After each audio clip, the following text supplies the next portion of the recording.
ആരോഗ്യവകുപ്പിനെതിരെ രൂക്ഷ വിമർശനവുമായി പത്തനാപുരം കുന്നിക്കോട് തെരുവ് നായയുടെ കടിയേറ്റ് മരിച്ച നിയ ഫൈസലിൻ്റെ മാതാവ്. ചികിത്സ നൽകുന്നതിൽ കാലതാമസം മാത്രമല്ല, ചികിത്സാ പിഴവുണ്ടായെന്നാണ് ഉമ്മ ഹബീറ പറഞ്ഞിരുന്നത്. ഇത്രയേറെ കുഞ്ഞുങ്ങളും ആളുകളും തെരുവ് നായ കടിച്ചു മരിക്കുമ്പോഴും സർക്കാർ എന്ത് ചെയ്യുന്നുവെന്നും ഹബീറ ചോദിക്കുന്നു. കുട്ടിക്ക് വാക്സിൻ നൽകിയതിൽ കാലതാമസം ഉണ്ടായെന്ന ആരോഗ്യവകുപ്പിൻ്റെ റിപ്പോർട്ടിന് പിന്നാലെയാണ് ഹബീറയുടെ വിമർശനം വന്നത്. വിഷബാധ ഏറ്റില്ല എൻ്റെ കുഞ്ഞ് മരിച്ചത്. അതിനാരാ ഉത്തരവാദി? ഈ സർക്കാരല്ലേ, ഈ ഹോസ്പിറ്റലല്ലേ? ഇപ്പം എൻ്റെ മോള് മരിച്ചു കഴിഞ്ഞ് ഇത്രയും പേരെ പട്ടി അടിച്ചില്ലേ? എല്ലാവർക്കും വാക്സിൻ എടുത്തു. ആ പട്ടിക്കെല്ലാം വിഷബാധയുണ്ടെന്ന് പറഞ്ഞു. അവർ ഇതൊന്നും പേടിക്കണ്ടെന്ന് പറയുന്നു. പിന്നെ എങ്ങനെ എൻ്റെ കുഞ്ഞ് മരിച്ച്? അത് ഇവർക്ക് പറയാൻ പറ്റുമോ? അനാസ്ഥ കൊണ്ട് തന്നെ എൻ്റെ കുഞ്ഞ് മരിച്ചേക്കുന്നത്.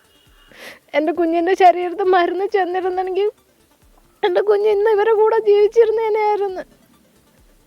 അവളൊന്നും അറിയാതെ മരിച്ചു പോയത്. അല്ലെങ്കിൽ ഇവർ പറയട്ടെ എങ്ങനെ മരിച്ചേ, പനി വന്നാന്നോ മരിച്ചേ? നീയുടെ ഉമ്മയുടെ കണ്ണീരിന് നമ്മൾ മറുപടി പറയേണ്ടി വരും.